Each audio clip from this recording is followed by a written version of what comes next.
Bayangkan kita kembali hampir 1 abad ke masa lalu, ke tahun 1927. Saat itu suasana pesisir masih jauh dari hiruk-pikuk modern seperti sekarang. Di Pantai Anyer, Banten, sebuah rekaman langka berhasil menangkap potret kehidupan yang nyaris terlupakan oleh waktu.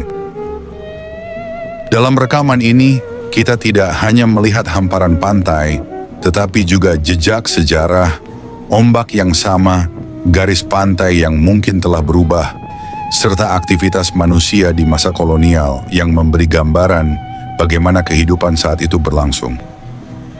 Tidak ada gedung tinggi, tidak ada keramaian wisata seperti hari ini, hanya alam, laut, dan kehidupan sederhana yang berjalan apa adanya. Rekaman ini menjadi jendela ke masa lalu. Namun untuk benar-benar memahaminya, kita harus menelusuri peristiwa-peristiwa yang membentuk Anyer hingga mencapai titik itu. Nama Anyer kini dikenal sebagai destinasi wisata pantai yang populer di Banten. Namun di balik keindahannya, tersimpan sejarah kelam tentang sebuah wilayah yang pernah benar-benar terhapus dari peta dunia. Jauh sebelum itu, wilayah ini dikenal sebagai Desa Sudimampir. Nama ini muncul karena letaknya yang strategis di pesisir Selat Sunda, tempat para pelaut dan pendatang sering singgah atau mampir. Kawasan ini menjadi bagian penting dari kehidupan pesisir barat Banten yang ramai. Gunung Krakatau sendiri berjarak sekitar 50 km dari Pantai Anyer. Pada tahun 1806, pemerintah kolonial Belanda membangun sebuah mercusuar untuk memantau aktivitas gunung tersebut. Namun mercusuar ini kemudian hancur total saat bencana besar melanda, hanya menyisakan pondasinya. Segalanya berubah pada 26–27 Agustus 1883 ketika Gunung Krakatau meletus dahsyat. Puncaknya terjadi pada pagi 27 Agustus 1883 ketika dentuman keras memicu gelombang tsunami raksasa. Gelombang setinggi sekitar 40 meter menghantam pesisir Anyer.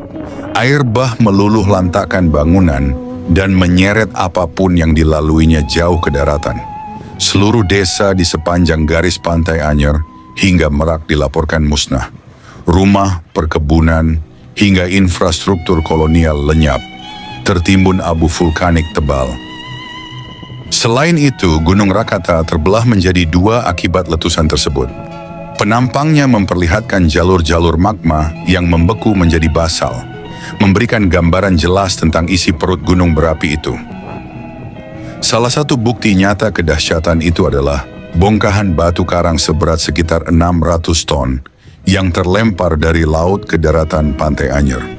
Batu tersebut masih ada hingga sekarang sebagai monumen pengingat bencana. Karena itu, beberapa tahun kemudian, pada tahun 1885, dibangun kembali mercusuar baru yang berdiri kokoh hingga kini sebagai penanda titik 0 km jalan raya, POS. Pasca bencana, wilayah ini dinyatakan hancur total. Namun beberapa tahun kemudian, ketika kondisi mulai stabil, permukiman kembali dibangun. Karena berdiri di atas reruntuhan desa lama, masyarakat menyebutnya Desa Anyar yang berarti baru. Seiring waktu, pengucapannya berubah menjadi Anyer. Beberapa tahun setelah bencana 1883, kehidupan masyarakat Anyer perlahan kembali normal. Memasuki awal abad ke-20, terutama setelah melewati masa pemberontakan petani tahun 1888, kondisi mulai stabil. Pada tahun 1920-an, Anyer berkembang sebagai kawasan ekonomi pesisir yang khas. Perkebunan kelapa menjadi sektor utama, menghasilkan kopra dalam jumlah besar. Selain itu, lada yang pernah menjadi komoditas utama Banten masih diusahakan, meskipun tidak sebesar masa kejayaannya. Di pedalaman, masyarakat tetap mengandalkan pertanian. Sawah tada hujan dengan irigasi sederhana menghasilkan padi untuk konsumsi dan perdagangan lokal. Sebagai wilayah pesisir, profesi nelayan tetap bertahan. Namun pada masa ini, hasil laut tidak hanya dijual langsung, tetapi juga diawetkan melalui penggaraman untuk dipasarkan ke daerah lain. Perkembangan infrastruktur kolonial, seperti jalur transportasi, darat dan pelabuhan di Merak, membuka peluang baru. Muncul pedagang perantara yang mengumpulkan hasil bumi untuk dikirim ke Batavia. Selain itu, berkembang pula jasa transportasi menggunakan dokar maupun kendaraan bermotor awal. Di sisi lain, mulai muncul pekerjaan di sektor modern, penjaga mercusuar, pegawai kereta api, hingga pekerja pembangunan jalan. Anyer memang belum menjadi kawasan industri, tetapi fondasi ke arah itu mulai terlihat. Memasuki Desember 1927, sebuah fenomena alam kembali mengguncang ketenangan. Aktivitas vulkanik di kawasan Krakatau memunculkan kekhawatiran akan terulangnya bencana 1883. Para nelayan di Anyer segera menghentikan aktivitas melaut. Perahu-perahu ditambatkan di pantai. Warga berkumpul di pesisir, menatap cemas ke arah laut lepas. Tidak ada yang berani pergi jauh, semua menunggu dengan perasaan was-was. Pemerintah kolonial Belanda kemudian mendirikan pos pengamatan di Pulau Panjang, Lampung Selatan, yang berjarak sekitar 3-4 km dari pusat aktivitas. Para pengamat tinggal dan berkemah di sana, memantau perkembangan setiap hari.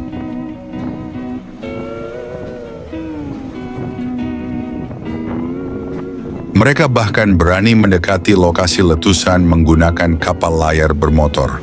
Di atas permukaan laut yang tampak tenang, tiba-tiba muncul semburan air hitam yang menggelegar. Lumpur panas, batu, dan material vulkanik terlontar ke udara, membentuk pemandangan yang dramatis. Para pengamat juga menyusuri pantai Pulau Panjang, tempat banyak bongkahan batu sisa letusan yang terdampar. Di laut, mereka menyaksikan lapisan tebal lumpur berbusa yang mengapung dan terbawa arus. Untuk mendapatkan sudut pandang lebih luas, pengamatan dilakukan dari udara.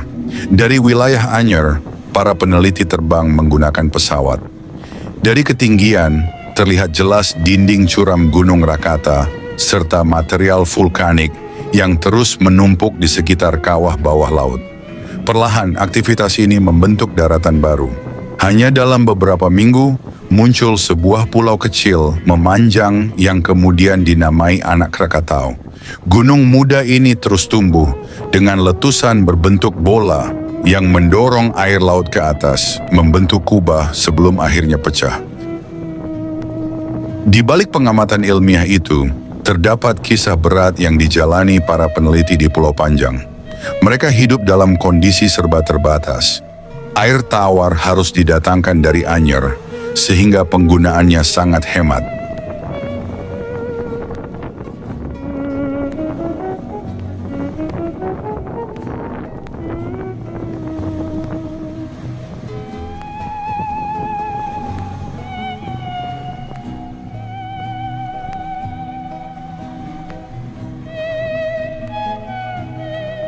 Di tengah panas terik, hanya air laut asin yang bisa memberikan kesegaran sesaat di penghujung hari.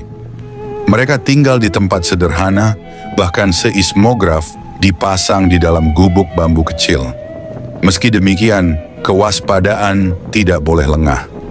Mata mereka selalu tertuju pada kemungkinan bahaya yang bisa datang tiba-tiba. Setiap letusan diukur dengan cermat menggunakan skala pengamatan visual, sementara getaran dicatat oleh alat yang mereka miliki. Semua data dikumpulkan secara teliti, menjadi catatan penting tentang kelahiran Anak Krakatau. Di tengah semua itu, kehidupan di Anyer perlahan berjalan kembali. Rekaman tahun 1927 memperlihatkan masyarakat pesisir yang kembali beraktivitas. Para nelayan mulai memperbaiki jaring dan perahu, bersiap untuk kembali melaut dengan penuh kehati-hatian. Warga lainnya berkumpul, berbincang tentang peristiwa yang baru saja terjadi, tentang letusan, tentang ketakutan, dan tentang harapan. Mereka hidup berdampingan dengan alam, menggantungkan kehidupan sekaligus menghadapi ancamannya. Untuk lebih jelasnya, mari kita telusuri bersama seperti apa Pantai Anyer di Banten, serta kehidupan masyarakatnya pada tahun 1927.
Itulah gambaran nyata kehidupan di Pantai Anyer sekitar tahun 1927. Sebuah masa ketika sejarah besar, bencana alam, dan kehidupan manusia saling berkelindan.